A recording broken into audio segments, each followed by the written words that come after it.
This video gives an overview of hiking Wadi Numeira in Jordan. You enter via a dirt track off the Jordan Valley Highway, drive a few hundred yards to a parking area. The track entrance is at the coordinates shown and about halfway between the Magnesia factory and the Martyrs Memorial. It is on the left side of the road as you drive south. So this is the entranceway into Wadi Numeira. Very dry, very dusty, and quite difficult to find unless you have the map coordinates. Now into the Wadi semi-proper, but as you can see the water that's flowing through is going into a man-made channel. You can tell by the high water marks at the bottom that this gets a lot more full, but here we are in early June and frankly you don't actually need to get your feet wet so far. We're passing the point where people can drive their 4x4s. Up here, getting probably to the end of the point where people are bringing stuff up to have their barbecues and leaving quite a lot of litter.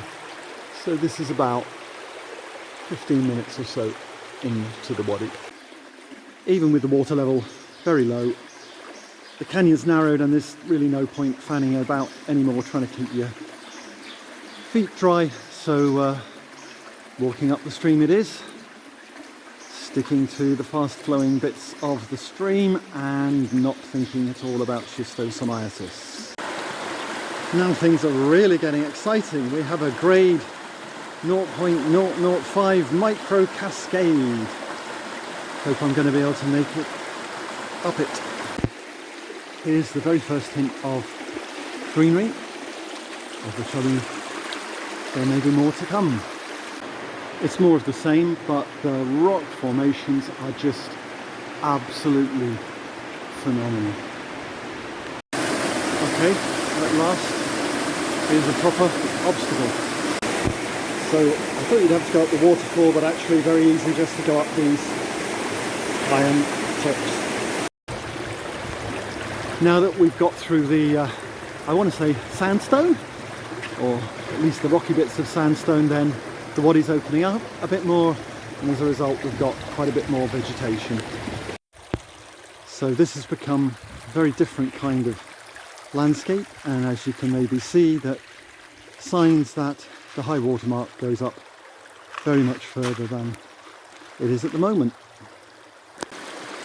This bit of the Wadi is rather less interesting. It's kind of awkward without being challenging and hot and a little bothersome.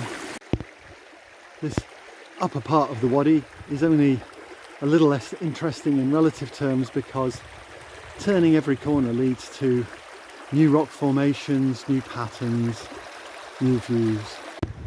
We've reached a point where there's a side canyon which might be worth exploring later, and this view also gives a little bit of a sense of just how vast the waters are when the Wadi flash floods.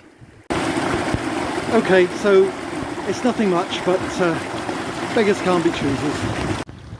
Now the Wadi's closing in a little bit more once again, not quite as tight as it was in the original seat, but donkey droppings and human boot prints suggest there's still a way to go, but maybe things may be just around the corner.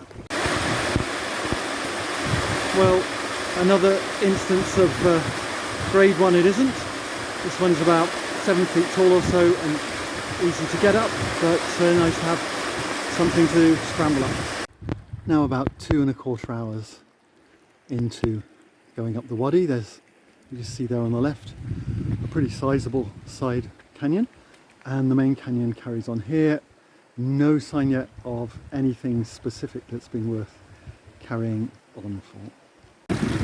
Briefly here, it's getting a little bit more like a gentle trough in the Peak District. Worth walking within the stream itself, but keep hoping for something worthwhile around the corner. Was this it? Maybe.